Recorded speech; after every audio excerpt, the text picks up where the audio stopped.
Hello everyone, if you're trying to play any multiplayer game and you keep getting this error, EasyAntiCheat is not installed, then you have come to the right place because in this video I'm going to show you how easy it is to fix this annoying error on your EasyAntiCheat easily.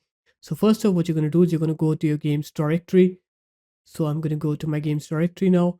Since C, program files, Steam, Steam apps, common, Dead by Daylight, and then in the game you'll have the folder called EasyAntiCheat. You're going to open it up and there should be EasyAntiCheat underscore EOS underscore setup.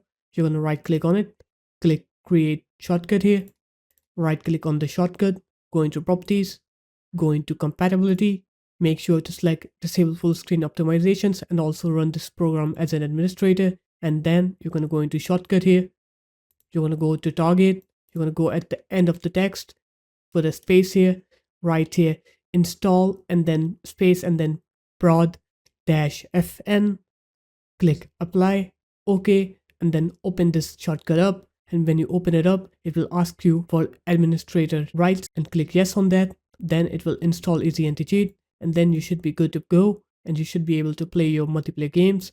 So there it is guys, that's how easy it was. If you guys found this video helpful, make sure to leave a like, comment and subscribe to the channel and I'll see you in my next video.